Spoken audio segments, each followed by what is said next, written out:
righty. Okay. It's 11 o'clock. This is Doreen from the New England QIN-QIO. Thank you for joining today's webinar, Preventing and Managing Clostridium Difficile, the Provider's Perspective. I will be putting all lines on mute. Speakers, when you need to speak, you can unmute your individual line by pressing pound 6.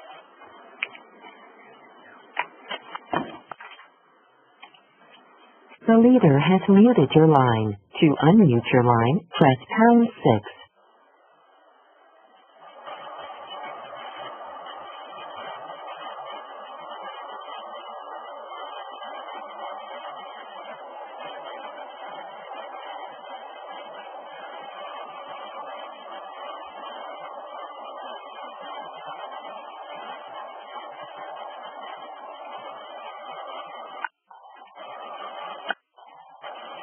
Speakers, can you hear me?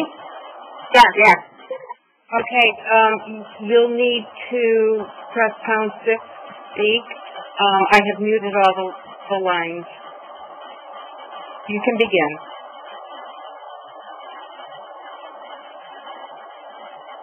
Good morning, and thank you for joining the New England Nursing Home Quality Care. Good morning, and thank you for joining the New England Nursing Home Quality Care Collaborative. My name is Joyce LaForge. I'm from the New England QIN-QIO. I will be your moderator for today's webinar, Preventing and Managing Clostridium Difficile, a Provider's Perspective. The Quality Innovation Network Quality Improvement Organization works with healthcare providers, stakeholders, and communities across New England on data-driven quality initiatives to improve patient safety, engage patients and families, and improve clinical care at the community level.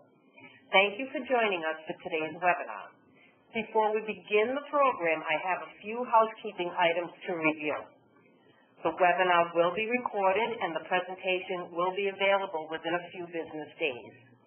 The phone lines will be on mute for the duration of the presentation. We ask that you please do not put your line on hold.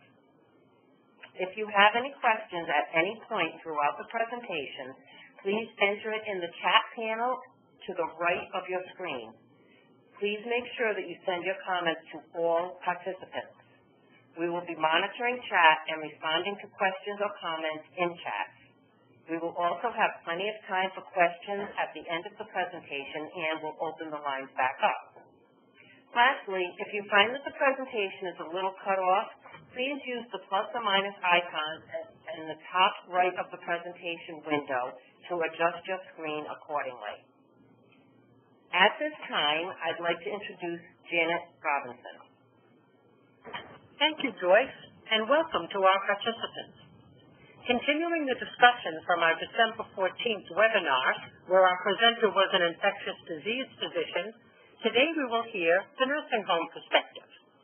This presentation will showcase actual prevention strategies used by Athena Health Care System in their 42 skilled nursing facilities. Jane Steele, the infection prevention specialist for Athena, and Dolores Savage, the clinical education specialist for Athena, will describe their approach to developing and implementing measures designed to prevent transmission of Clostridium difficile. This real-world education offers practical information to enhance your policies and procedures. Athena Health Care facilities are active participants in our Clostridium Difficile initiative, and Jane Steele has been invaluable as a partner for ensuring data entry every month and overall cooperation. We thank Jane and Dolores and the entire Athena Health Care System. It is my pleasure to pass the ball to Jane and Dolores so they can share their strategies. Thank you so much, Janet. Good morning, everyone, and Happy New Year. My name is Dolores Savage, and I am the Clinical Education Specialist for Athena Health Care System. My name is Jane Steele, and I'm the Infection Preventionist and Wound Care Clinical Specialist for Athena. We are so happy to be able to share with you today some of Athena's strategies in the control of C. diff transmission. So what are we going to talk about today? And as you see on the slide, our webinar objectives. We are going to provide examples of C. diff concerns in long-term care. We're going to discuss barriers to the prevention of C. diff transmission. We also want to describe prevention measures for transmission and describe the implementation of the Athena program. Just a little bit about Athena Health Care. Athena Health Care System is a Connecticut-based management company established in 1984. Throughout New England, Athena Health Care Systems is known as a leader in providing quality health care services and is recognized as one of the region's largest managers of skilled nursing facilities located in Connecticut, Massachusetts, and Rhode Island. Our managed facilities offer short-term rehabilitation, long-term, respite, and hospice care. Athena also offers home health care as well as many other services. Athena's mission statement is to provide the highest quality of care and customer service to our residents and their families throughout the use of best practices, highly trained staff, and innovative programs and services designed to meet their needs. Okay, so what is all this fuss about C. diff? And I think to get into our whole presentation, we have to review things that most of you already know, and that's some of the basic information about C. diff. We know that C. diff is a spore-forming bacteria that is difficult to kill. We know that antibiotics are the most common cause of C. diff. We also know that infectious diarrhea and its cause is C. diff in long-term care. We know that this disease, unfortunately, is life-threatening, especially to the elderly, and many of our residents in long-term care have been colonized with it. Dirty hands and environmental surfaces are the biggest reason for the spread of C. diff. We all are seeing an increased number of admissions with C. diff. We want to make sure that we have all pertinent information prior to our residents' arrival to the facility. Make sure you develop a relationship with your admissions department. Bring them flowers and cookies. Yeah. We want to know before they arrive if they're on antibiotics or if they have any history of C. diff or MDROs to ensure that we are properly cohorting. Many of our facilities have shared bathrooms. We need to determine who will use it. And we also want to make sure that we're keeping a log of MDRO and C. diff placements. It's very important for all departments to be appropriately cohorting. Okay, so again, with this slide, a little bit more information. The elderly and people with certain medical problems have the greatest chance of getting C. diff. C. diff spores can live outside the human body for a very long period of time and can be found on things like bed linens, bed rails, bathroom fixtures, and medical equipment. Do you know where your hands have been? We all see staff and visitors chewing on their nails, putting the pen in their mouth, eating or drinking at the nurse's station, or even eating and drinking at the med cart. C. diff infection can spread from person to person on contaminated equipment on the hands of doctors, nurses, and healthcare providers, residents, and visitors. Jane and I always say, don't eat the cookies. It's our private little joke. You know how often people are trying to be very, very gracious to us and thank us for care, and someone brings in cookies or candies, particularly in this past holiday season. And so people will say, oh, go get a cookie. They're up at the desk. They shouldn't be at the nurse's desk anyway. Our idea to you is don't eat any cookie from an open container or any piece of candy from an open container. We're really getting a little crazy here, but again, okay, it is an important thing to remember. So barriers to successful prevention of C. diff transmission. Some things that we originally identified in our facilities. Non-compliance with hand hygiene, limited availability of supplies, lack of actual understanding on the transmission process, and inappropriate cohorting. So again, as Jane has alluded to, on a daily basis, we see staff wearing gloves in the hallway, or they're removing their gloves and not bothering to do hand hygiene. Now, we talked a little bit, and we will talk more about sandy bags and the use of sandy bags, but not all facilities have the ability to obtain sandy bags. So be sure, if your facility doesn't use sandy bags, that the right person is using the toilet.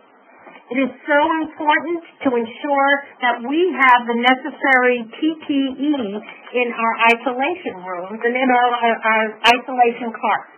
Develop a relationship not only with admissions, but be sure you have a great relationship with your central supply so that you are sure that whenever someone is about to enter an isolation room, they can open up that isolation cart and there is enough supplies there. And of course, educate, educate, educate, and educate again. There is never enough. So what was our plan at Athena to address these concerns? Run! This is what we wanted to do. We wanted to run away from this daunting task that we knew lied ahead of us. But we did decide to face it head on. We like challenges. We developed our Antibiotic Stewardship program. We joined NHSN to report our C. diff infections, and we began to audit our practices in the facilities. Okay, so our steps to success. First, facilities joined in the CDI initiative through QIN-QIO and Qualidine to report our C. diff data. Again, several of our homes participated in the ICAR surveys with the Department of Health. In all 3 states, we did have ICAR surveys. We reviewed new admissions for the presence of any infection and also for any antibiotic use. We initiated competencies on PPE and hand hygiene. Many of you know with this mega rule and its focus on competencies, what we do at Athena is there's actually 5 competencies that we do for every single employee at orientation. 2 of them being PPE and hand washing, the others being what to do if you're exposed to blood or bodily fluids, and also the cleaning up of a blood spill. But everyone, when they come for orientation at any of our Athena facilities, will also have a competency on these 5 things. They are also repeated, and this is everybody, on an annual basis. We also initiated monthly hand hygiene observations, and we involved all departments. And I'm not just talking about, okay, I'm coming to look at you wash your hands. It's also just the observation when you are walking down the hallway and seeing someone, just being sure that they are doing the process, the skill, the right way. We audited the practice in isolation rooms with feedback to the staff. That is a very entertaining thing. Stand outside and watch people go in and out of an isolation room. They sneak out with their gown and gloves on and grab the clean linen from the linen cart, and then they sneak right back in. So it's important that we do observation, okay, both on an official basis when we're doing teaching, but also as we are nonchalantly walking down the hall and watching people as they actually do their work. So as Dolores said, we did require all of our facilities to join NHSN. It was quite the task, and it still is a work in progress due to position turnover. We really encourage all your buildings to have 2 designees. It really will prove to be a fail-safe method so that there'll be no delay in your monthly reporting. Several homes did participate in the ICAR surveys throughout all of our 3 states. Don't be afraid. It really was a great educational opportunity for us. They did review our policies, they observed our practices, and really gave us wonderful suggestions to enhance them. Yeah, it was a great educational tool. It really was. In the state of Connecticut, I know they have slowed down on the process, but I know in the state of Massachusetts, several of my homes recently were contacted and are going to be rolling out and participating in this. Again, can't stress enough the collaboration with your admissions department to ensure that we are cohorting our residents appropriately. And we also educated our prescribers on judicial antibiotic use. We want to make sure we're using those antibiotics appropriately. Our staff was re-educated on our 3-day UTI monitoring tool, and in addition to the UTI clinical pathway and the UTI SBAR tool. So, our Antibiotic Stewardship Program. As you all know, again, with the mega rule, it is important that we have developed an antibiotic stewardship program. The new CMS regulations require this. So we developed an antibiotic stewardship policy. We track all antibiotic use in the facility. Our facilities audit all in-house ordered antibiotics to ensure criteria is met for ordering and that all orders include dose, duration, and indication. I can't stress enough the indication. Why am I putting this person on the antibiotic anyway? We have already initiated an antibiotic, a prescriber's report card that is for respiratory and urinary tract infections. What we are doing is we're going to get this data, and it will be reviewed at the med staff meetings and QA meetings.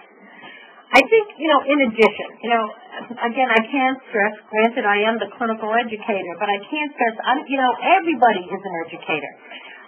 It's so important that we listen to what is going on in our facilities. How often do you hear, my mom seems a bit confused. And I know when she's like that, she usually has a urinary tract infection. She has to go on antibiotics. I think it's so important to educate right then and there. Educate the resident, educate visitors, family members, and friends. We have encouraged our infection preventionists to speak at resident and family councils on the importance of judicial antibiotic use. Athena has provided families with facility statement letters about how we plan to improve antibiotic prescribing. And of course, we educate our MDs and our APRMs. And as I had mentioned before, our prescriber report cards were developed to provide feedback to our MDs and our APRMs on their individual ordering practices. And again, right now we're focusing on respiratory infections and urinary tract infections. So in part of our antibiotic stewardship program development, we really wanted to focus on the development of our antimicrobial stewardship teams. Very important to get everybody on the same page. At a minimum, we did include the medical director, our director of nurses, our infection preventionists, and our lab and pharmacy consultants. Your team can be bigger than that, or if your building is a little bit smaller and doesn't have a lab or pharmacy consultant that comes in regularly, it might just be more the core team that's in your facility. But try to get everybody on board. We also created a meeting minutes form to be utilized in our QA and med staff, just so that we could take credit for the work we were doing. You want to make sure that you're documenting all the steps that you're taking to show that you are promoting this antibiotic stewardship, and in hopes reducing the amount of antibiotics prescribed and decreasing your seizure rates. We also requested that our facilities contact their lab for their antibiograms. Review this with your pharmacy consultant and your medical director to determine which antibiotic will be used empirically until culture results are available. Some labs will provide this on a more frequent basis, such as quarterly, and some will do it more annually. But again, very important if you can get this data. The decision can be based on what type of organisms are predominant in your facility and which antibiotic on the antibiogram is most effective against it. And our facilities also update a C. diff and MDRO log weekly and provide it to all departments to ensure that we are properly cohorting. Yeah, that's it. So, let's get down to the real nitty-gritty. So, what were our unit practices at Athena that needed correcting? Absolutely none. We were perfect. Believe that, you'll believe anything. All right. Okay. Dolores, where should I put that dirty bed linen? You should put it on the bed. I hate to say this, but yes, we did see our staff putting linen unbagged on tops of clean bedding. We also noted it on floors in the rooms. We saw inadequate hand hygiene being conducted. We saw gloves worn in the hallway. We found issues with cohorting. One time we went in and we had to make several room placements because there were issues that were identified. And also isolation carts not being stocked. So, examples, and you've all seen these examples. Walking out of the residence room with the gloves on to the clean linen cart. Carrying the dirty linen down the hallway without it being bagged. Someone said to me, but Dolores, you trained us in ergonomics to hold things close to us. Yes, my darling, but not dirty linen close to your chest. Empty isolation carts, doesn't it kill you? You go to the isolation room, you open up the drawer, and there's nothing in there. And you're tempted to I'll just tiptoe into this room because I really don't need that particular PPE. Yes, you do. And the other important thing is many times the staff doesn't know why a resident is even on isolation. So the person stops, go see the nurse, they go down to see the nurse, and the nurse maybe has floated, and they don't know why the person is on isolation. Communication, and education. It is so important. So what did we do? As Dolores said, it all started with our education process. So, with education on transmission, I think it is so important to be direct. Yes, we have our PowerPoints, we have lots and lots of stuff. Let's face it, everybody, who has time to get people off of the floor to come for an hour lecture, except, of course, this webinar, to come for an hour lecture on what to do, hand washing, C. diff transmission. But you need to be very, very direct. You need to know who your audience is. We are all teachers. Let's get a lesson plan. Let's look at our audience. And let's be sure that we get the information across. So let's be direct. Spores are spread via the fecal-oral route and can survive for long periods of time outside of the gut. Common places or reservoirs for spores would be toilets, washrooms, toothbrushes, utensils, the resident's own contaminated hands. Once those spores are ingested, they pass through the stomach and germinate in the small intestines. Remember, don't eat the cookies. Now, education. Okay, we have theory education when we describe C. diff, what's going on, and we have then competencies and skills.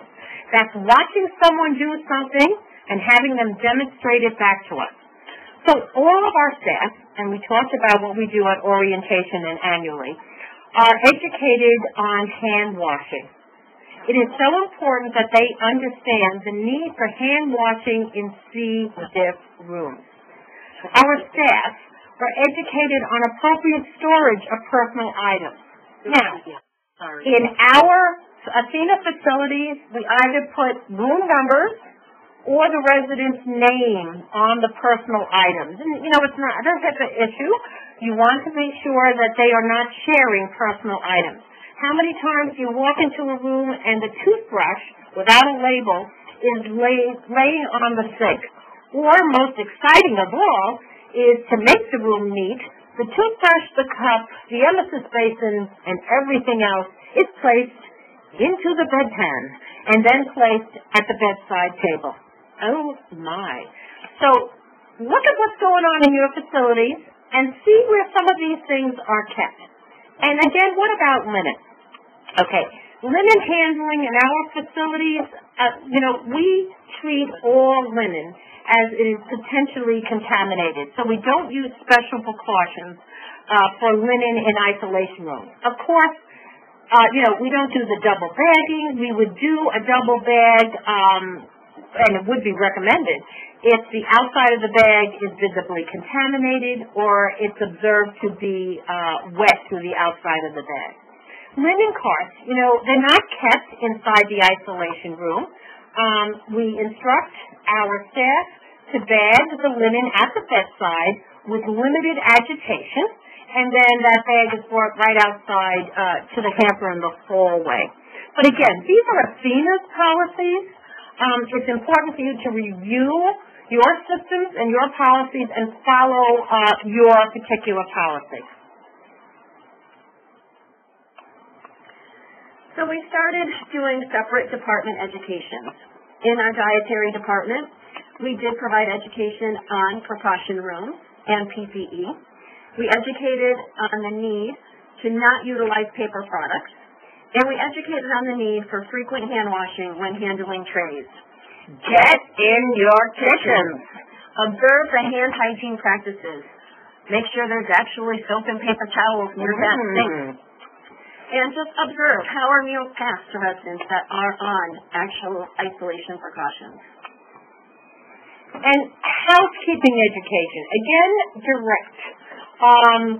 Describing what C. diff is, that it's a spore, that it is resistant to heat and chemicals, that how important it is to use appropriate products when cleaning the room, that residents with C. diff should have their rooms cleaned last, and that water and mop heads need to be changed upon cleaning of the room. As Eric Rose has said, which is a great quote, one good housekeeper can prevent more infections than a dozen doctors can cure. Our facilities currently use Clorox Healthcare Bleach Germicidal, also known as Dispatch, for the cleaning of our C. diff rooms. But just a word of caution to your infection prevention teams when they evaluate a disinfectant's claims of efficacy. You want to be sure to clarify what the claims mean. For example, a product may claim to kill C. difficile and be referred to the vegetative cells, not the actual spores themselves. Vegetative cells are readily killed by most disinfectants. Cleaning and disinfecting agents should be reviewed and approved by the Infection Prevention and Control Committee to assure that the chemicals meet the standards and are effective for the intended use. So I suggest go to back to your facilities and review your products. They must say they're effective for C. diff, know the dwell time, and most importantly, does the staff know the dwell time? I would just do random observations and get into those departments. Do, your nursing staff know how long C. diff, how the bleach needs to dwell on your glucometers? Does the housekeeping know how long when they're cleaning the room? And information on dwell time will be on the package itself. So it's important that people know where to look to see what the dwell time is. Okay, so with our therapy, rehab, and our recreational, recreation department, activities department, the education that we did was on the need to wear gowns and gloves when providing rehab services if the resident is on precautions. Educate on the need for hand washing in C. diff rooms. And what we did observe, I know that the CDC is saying that, that hand gel is now the preferred practice for hand hygiene, but not when you're dealing with a patient with C. diff. So it's very important that both our therapy staff, everyone, washes their hands and not just using C. diff. One of the other things that I happen to observe, especially when someone is being treated in their room because they have active infections, people go in, they're being nice, they're talking, and they're sitting on the bed. Don't do that. We have to be sure that we protect ourselves. If indeed,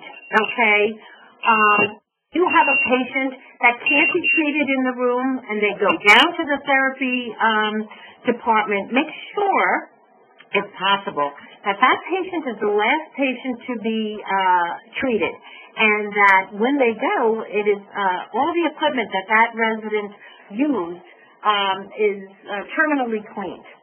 Again, I'm quoting Athena policies.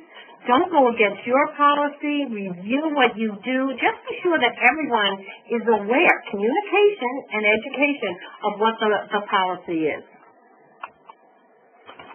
We don't know this.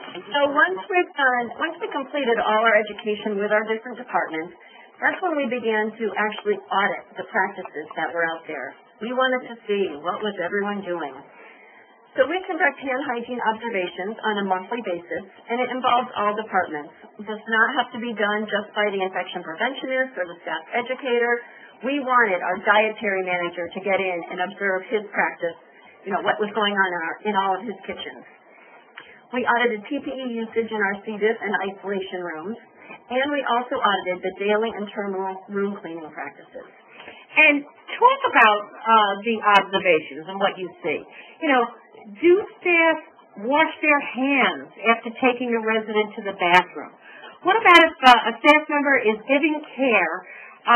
Do they go ahead and touch the privacy curtain or move the curtain back after they provided the care without removing the dirty gloves? And, of course, the ever-famous, are they double gloving? I don't have to wash my hands if I have on 2 pairs of gloves. Not so at all.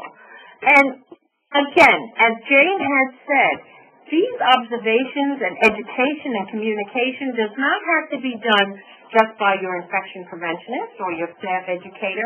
Get your lead CNAs, get everyone involved. And use these observations to review and monitor for trends, on a unit. Do you have a situation where all of a sudden there's 4 people on the same unit that have developed C. diff? What's going on there? What are some of the practices that are going on? And in regard to education and feedback, it is always best to do feedback and education at the time of the observation. You don't want to attack the person and be punitive, but you want to be sure, hey, wow, you did a lot of things right, but, this is something that you should do. And it's always best to do it at the time that you have observed maybe a problem with a particular practice. And again, as Dolores said, following up on our audits. Our hand hygiene findings are reviewed by the IPs on a monthly basis, and we calculate compliance rates. Make it a little team-building activity in your facility. You could even make it a little competition. My unit's better than yours this month. At Athena, we give out free cards. We're kidding. Feedback and re-educate if necessary. Again, is provided at the time of the observation and shared with the appropriate department heads. You want to get them, again, all on board in this process, because then you will have a success story. Okay, so now, preparing for the diff. First of all, I think it's important, our first bullet is very important. Empower your staff to initiate contact precautions for any resident with loose stool. You want to be sure that they don't have to call the IT, the DNS, the Pope, the Queen, just to put somebody on contact precautions. All right, so maybe you made a mistake. Maybe somebody got a gallon of MOM. Please, God. I'm just saying, enable your staff to initiate contact precautions. Okay? Isolation carts are stocked and ready to go at the door. Make sure there is signage and make sure there are guidelines for the isolation, the type of precaution. People forget. At Athena, what we do is we do put our guidelines in the top drawer of the isolation cart. People can review what PPE they have to put on, what they have to do. It's a nice reminder. Be sure that you have supplies of your bleach. PDI wipes are available for cleaning the equipment. We dedicate equipment for the particular resident. Now, some of our homes have purchased disposable thermometers and BP cuffs. If that is not available, make sure the equipment that you use is dedicated to the resident. We also have done changes in assignments or updated our assignments to reflect the need for the particular precautions. So now, to commode or not to commode? That's the big question. Again, we've talked about the use of Stanny bags earlier in the presentation. We really do encourage our facilities to purchase these. Of course, the times do arrive where all of a sudden your supply person is on vacation and they didn't get ordered, and that's when you get 3 new admissions on C. diff. What to do if they're not available? If you are having a resident with C. diff in a semi-private room and you do not have the Stanny bags available, the unaffected resident will be utilizing that commode. It's very important that your staff understand this process. And communication. We want to make sure that we're notifying our departments of isolation needs. Housekeeping, rehab, recreation, your supply person, again, to make sure that your PAR levels are up where they should be. We want to make sure that we have signage posted on the door to see nurse before entering, not only for staff, but for your visitors that are coming in. We want to provide educational materials to families. We do have a form at Athena that is available that we can provide to the resident and the family member when they're placed on isolation. But how many times do you see the nice little granddaughter bringing in the new baby to see great-grandma, and they're placing the little car carrier on the bed and the resident's on isolation? Oh, boy. We want to make sure that everybody receives the appropriate knowledge base. And you want to monitor that visitor and activity practices. This next slide is just an example of a type of form that you could utilize. We have different ones that we use at Athena. We usually just put a sign on the door that says, please see nurse before entering. And then, as Dolores said, in our isolation cards, we have guidelines for what they need. Okay. So what about when you discontinue precautions? Discontinue precautions 48 hours after the resident is asymptomatic. So, C-diff precautions should be discontinued 48 hours after the resolution of diarrhea symptoms. You know, if you maintain precautions or isolation precautions longer than that are needed, it can adversely affect the resident's psychosocial well-being. I don't know if anyone has ever had to be in isolation. You only see people with masks and gowns, and you are kept in one room. It can be very depressing, okay, and it also causes some great, damage to the resident's well-being. Also, just as a little aside, in one of our surveys, we did not get a tag, but our surveyors were looking at the fact, hey, why is this person still on isolation? Let's get them off. And they did lead toward the whole idea of a dignity and a resident's right tag. And seclusion. Yeah, and seclusion. Okay. So, the big questions that I often get asked, do we need to do a follow-up stool culture? No, they are not necessary. It's important to be aware that a resident may test positive on toxin assays even after infection resolution. You base your isolation on the presence or the absence of symptoms. Residents should, however, be closely monitored for any reoccurrence of diarrhea. And then what do we do with our resident that has chronic C. diff? Residents with chronic C. diff will always test positive, as the spores will always be present in their stool. This is where you really want to work with your medical director, your DNS, and your administrator to create a plan of care for this unique resident. And just remember, if you are participating in NHSN, which I highly encourage you all to do so, they really are a wealth of knowledge, remember that any in-house positive tests just need to be reviewed to see if you should be reporting it as an event. So what we just wanted to do is we wanted to give you two facility examples, a review of some events and situations that occurred in our facilities. So in one of our facilities, there was an increased ordering of C. diff stools. And upon investigation, how can you send that stool out? Well, it smells like C. diff. Or another answer, they're having a lot of mucousy stools. Or, they're having a lot of soft stools. So an abundance of these specimens were sent out, and all came back negative. So what happened here in this particular facility, our infection preventionist identified, I need to do a lot of re-education to the staff on C. diff.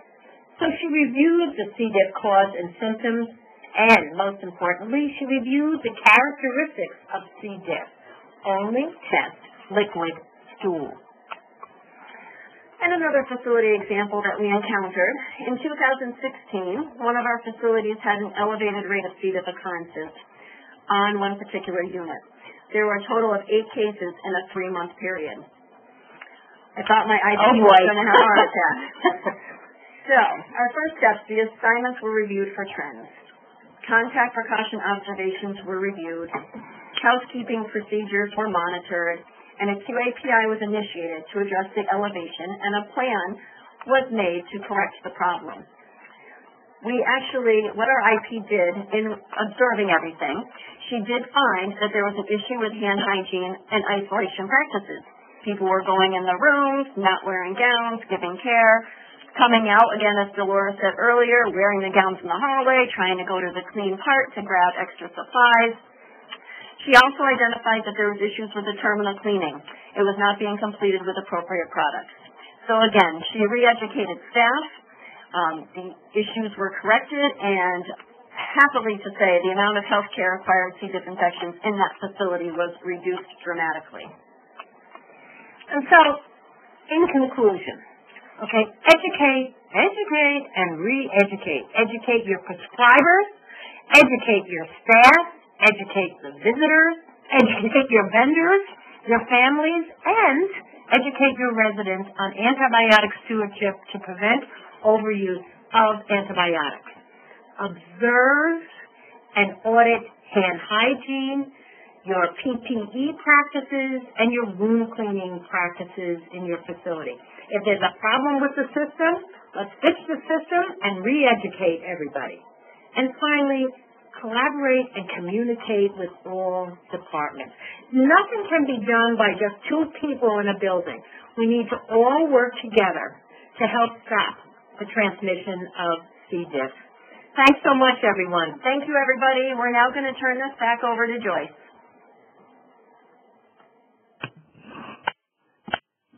Hi, everybody.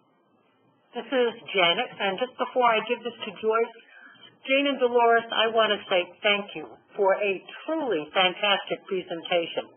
Hearing directly from facilities with practical suggestions is so helpful. Your conversational approach was very effective, and we're just so glad that you could do this today. We thank you, and we thank Athena Health Care for your time and your willingness to share this great information. And now I'll give it to you. Thank you again. And at this time, we'd like to take some questions. If you'd like to ask a question, please press #6 to ask a question over the phone, or you can pose your question in the chat box. We'll take as many questions as we can. However, please be assured that if your question is not addressed during this webinar time, we'll have someone get back to you to address your question, or you can contact your state lead. This is Janet, we did have one comment in the chat box for our presenters, someone saying that they would love to see samples of the letters for patient families. Okay. Yeah, we should be able to do that. Yeah. So then we'll work out a way to have those and make sure that we'll find a way to share them with all the participants. Thank you. And they did have great template letters. I think it was on the AHRQ site. Yes, the AHRQ does have some fantastic templates. So that's where we got some of our information, and then we kind of came up with our own form that we tweaked to make it, individualized for Athena. The AHRQ, this is Janet, is the Agency for Healthcare Research and Quality. If anyone has not looked at their website, they have a lot of antibiotic stewardship information, and there is actually an excellent template there, too, for communicating with physicians. And for people who are just getting started in their antibiotic stewardship program, it's a great way to actually inform all of your admitting prescribers of maybe some changes that you're making or the way things are going to be moving forward in your facility related to antibiotic stewardship. Yeah, and we know that's where the challenge lies with those providers. Yeah, it's to be able to, don't tell me what to order. But, I think it's all in the approach, and slowly but surely, I do believe we have seen improvement. Ladies, there is another question here in the chat box, and the question is, how do you handle HIPAA compliance when talking to visitors when they want to know why they are on precautions? We don't give specific information out. We just say that there's a need for a little bit of prevention. Because again, it depends. I mean, if the resident states so it's okay for them to know, then the resident normally will relay that information to the visitor.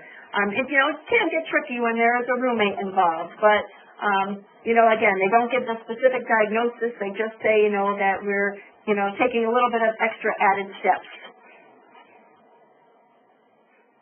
And there is another question, and it is, are there resources in Spanish about C. diff education? This just came up in one of our facilities where we have quite a few Spanish and Portuguese speaking housekeeping staff. So what our IP did, they do have a secretary that is Spanish speaking, and she helped translate bullet information about isolation and cleaning. And then we reached out to one of our other sister facilities whose housekeeping director is very fluent in Spanish, and he actually went to the building and provided education so that we could, maintain that open line of communication. We kind of use, we use our in-house. We use our resources and other, our other facilities, in the Athena family to help us with this. But you know what? I can look around. This is Dolores. Let me see if there is anything. We can talk to some of our friends in CPH, and let's just see if we can see anything or find anything in Spanish or in other languages. And this is Janet. I know that the Centers for Disease Control has some offerings in Spanish. I cannot specifically remember what there might be about C. diff, but I know that they have information. The AHRQ may also have some information, but again, we'd have to look at the website to be sure about that. And another comment in the chat site, and I think we just maybe need to do some clarification. The comment says some confusion around the non-infected person using the bathroom when there are no liners for the commode.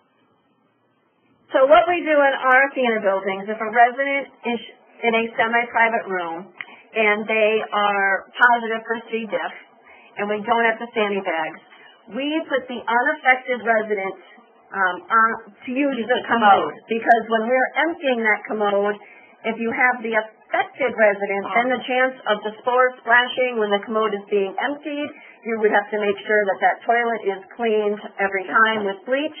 So that's why we have the other one use the commode to prevent that transmission. And this is Janet Robinson again, and that is the correct approach. I know that it sometimes does not make sense, and or it doesn't sound like it makes sense, and sometimes there are problems with family members who don't understand why their mother, father, whatever is having to use a commode when they are not ill. That's the one that had it. Right. And that's exactly what it said. And then I think, sitting down and discussing it, because people forget, where are we going to put, the stool of a person that has used the commode? If it's the affected person, it's going to go right into that toilet. And as Jane said, with the splashing and those spores going all over. Yes, so we prefer to have that material go directly into the toilet. Right. So get those sandy bags. It's a lot easier. There also is a comment on chat. Someone saying, when an infected person's face and water is dumped in the bathroom, then that dirties the bathroom. So same thing, the splash factor. And there is another question. I am a new infection preventionist and am responsible for giving an in-service on Clostridium Difficile and norovirus next week.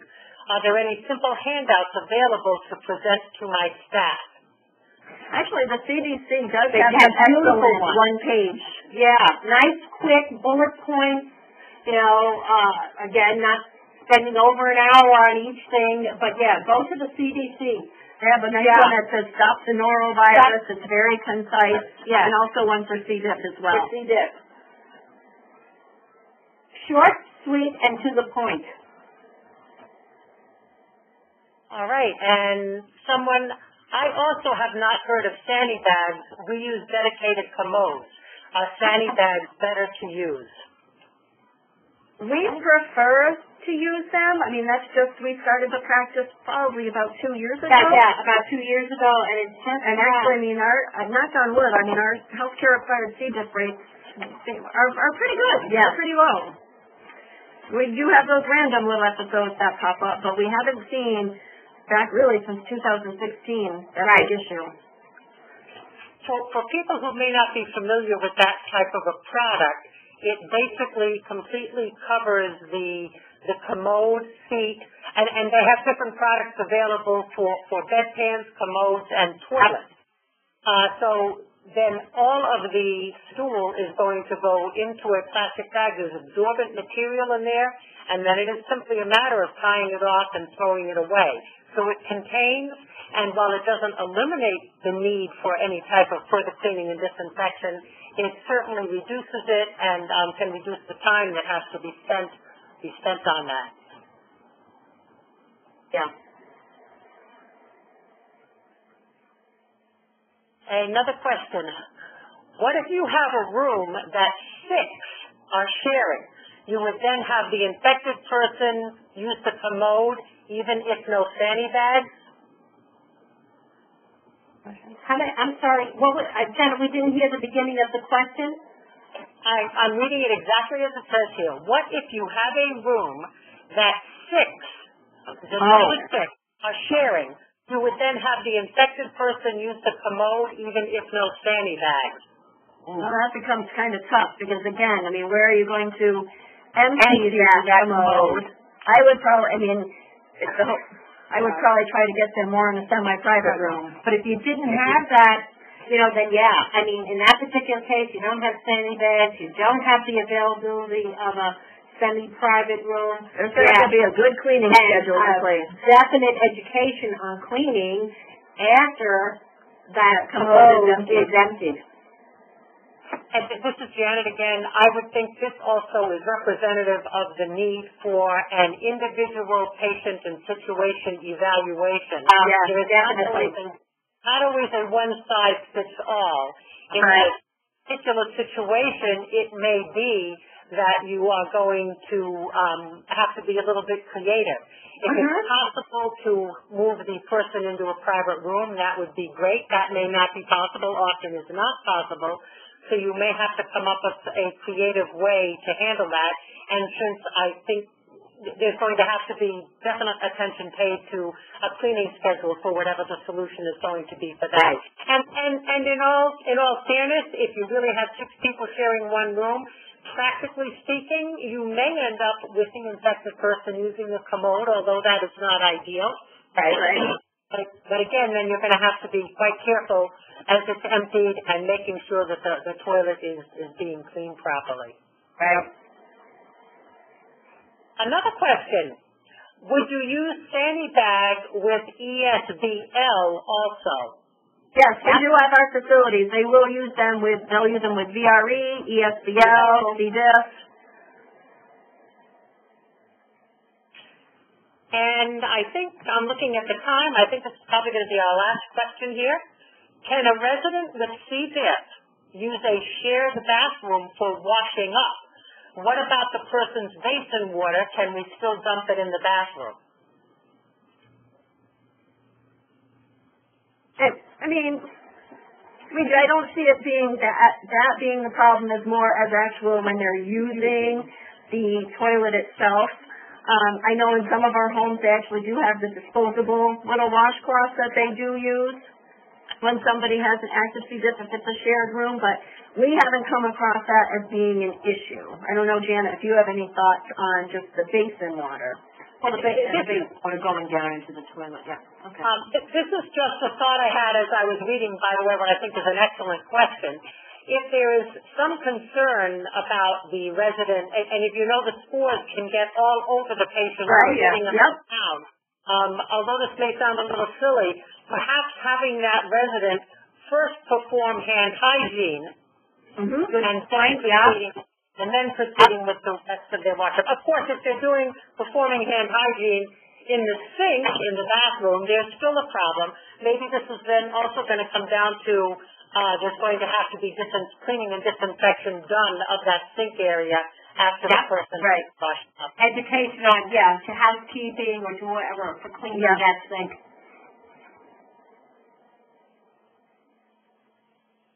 Thanks for all the great questions, and I think I'm going to turn it over to Joyce now for some concluding comments.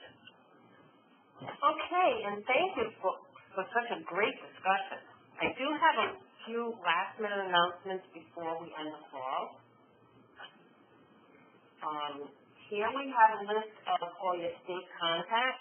If you have questions that have not been answered, or if you think of questions later on, feel free to contact your state lead.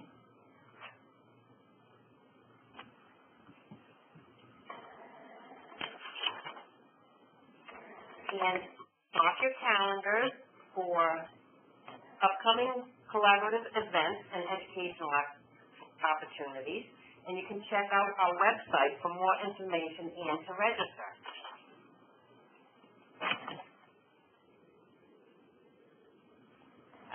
Issue here. And please visit our website for more information on our Patient and Family Advisory Council. The Learning Center is a virtual learning system which hosts free courses for all healthcare settings. Our goal is to educate providers and help them improve the quality, efficiency, and value of care.